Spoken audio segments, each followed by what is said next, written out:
First of all, I do want to obviously take this opportunity to thank our fans, the city of Memphis, for putting on such a great show tonight, people that turned out to cheer these kids on.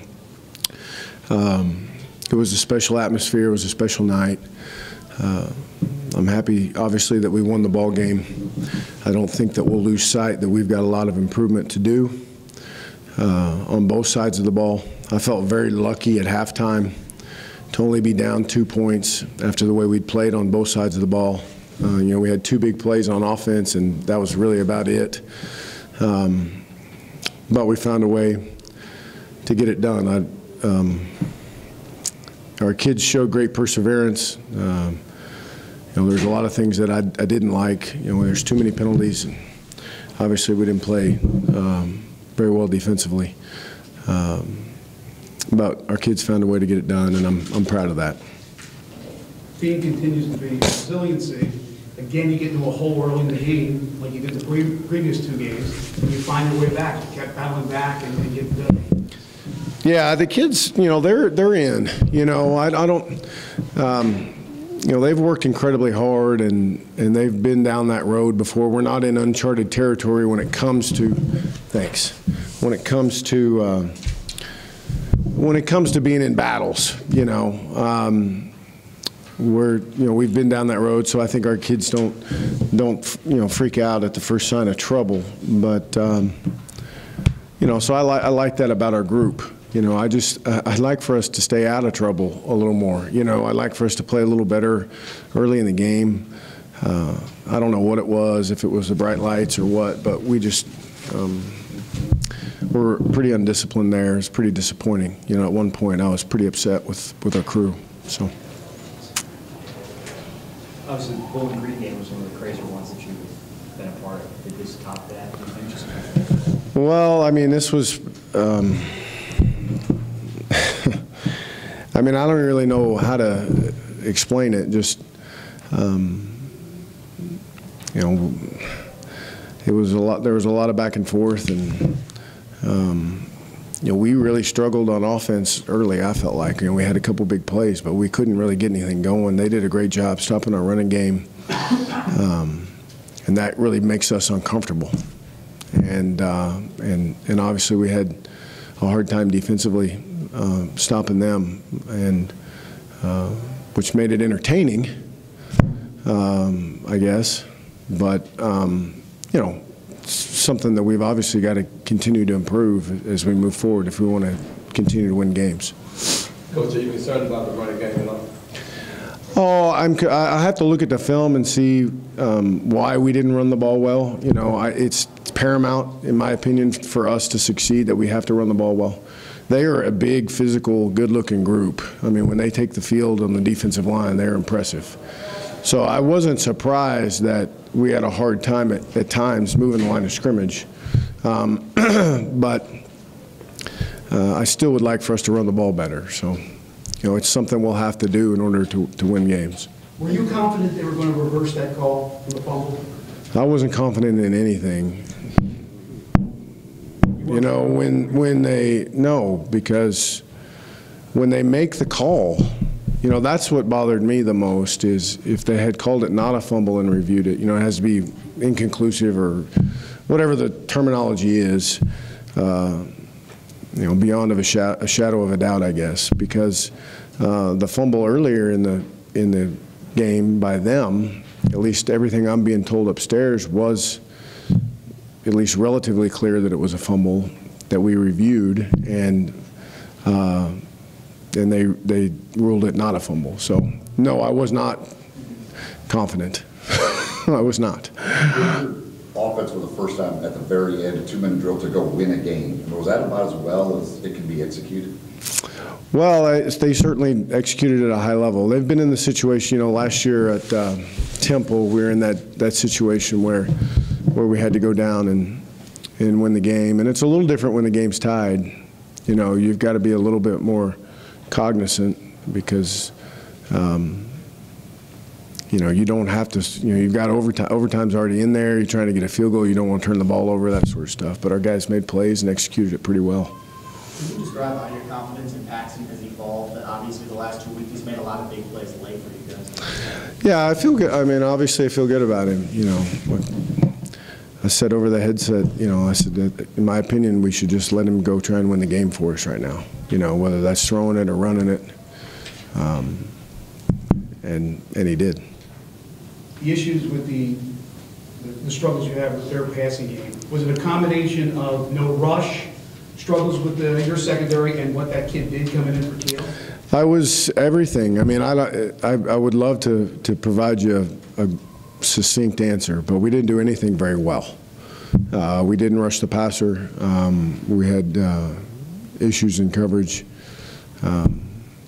in man coverage and zone coverage. We zone pressured sometimes, and those leave zones open. That's what we tried to do a little bit more coming out of half, you know, and got some stops, you know, and played a little bit better, I thought. But you know, obviously it's a combination of several things there.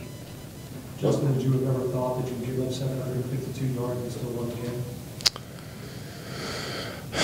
Well, I guess times are changing. You know, I mean, today's football is different, you know, than it used to be. But no, I'm happy that we won, but the 752 is not something I'm particularly proud of. How meaningful was this, I guess, just for the program, given the stage, given kind of the nature of the game, a lot of eyeballs on it? Well, I wish we would have played a little cleaner game.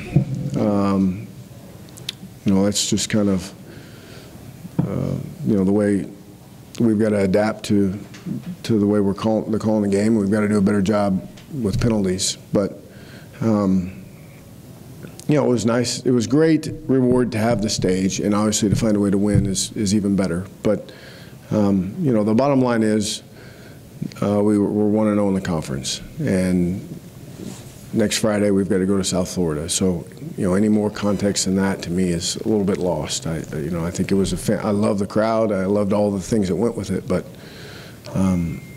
we'll enjoy it for tonight. But we've got to move on. What does Anthony Miller bring? You were without him last year because of the injury, and I know you guys like him a lot. He just continues to see him make big plays. He has a chance to be a very, very good football player. He's very aggressive. He's very strong. We've got to continue to teach him, you know, how to play. But if he continues to work hard, then he'll have a chance to be pretty good. I'm excited about his production tonight, and you know, hopefully we can continue to improve him and bring him out through the season. But he has a chance to be a pretty good player. Justin, what did you tell Sam between the early fumbles and then late in the game you guys used him to count those 2 scores in? Well, you know, Sam's, you know, one of the first guys that came here over other places. And he's from Memphis, and I know he was excited to play tonight. And I know this game meant, I don't want to say more to him than anybody else, but it meant a lot to him just on a personal level. And when he struggled early, I didn't want him to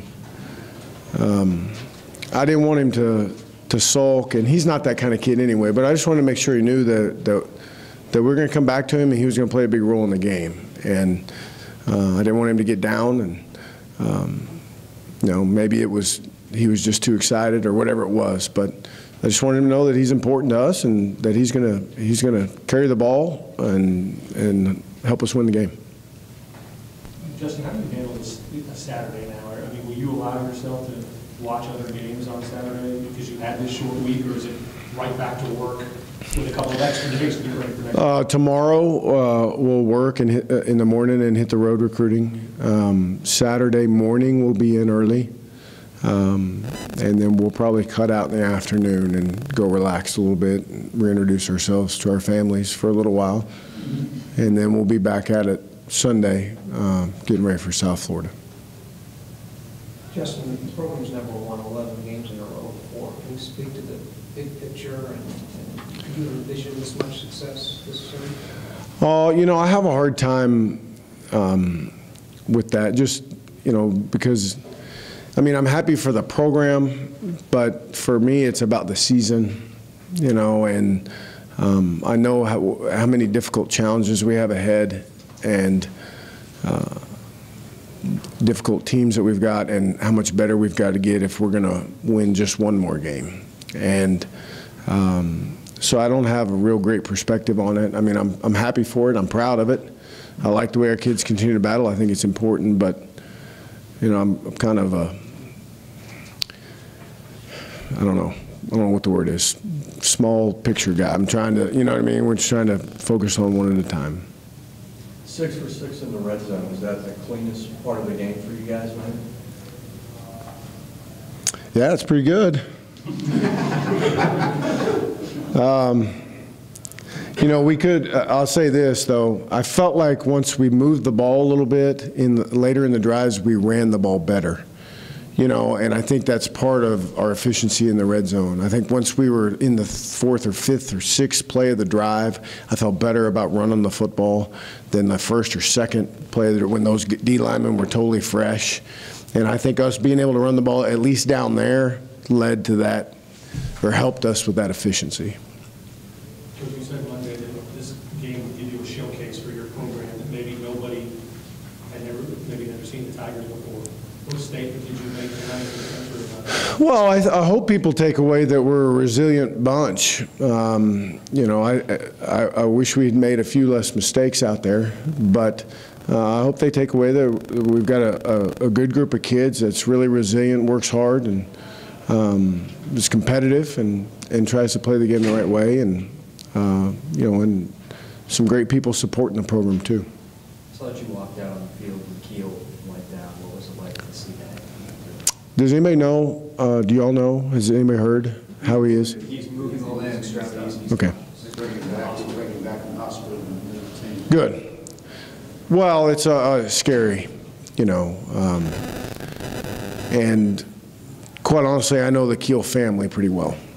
And so, you know, the first time I met Gunner, he was just a little kid. I was recruiting his big brother. So, you know, it's not something that you want to see. I'm glad to hear that he's doing okay.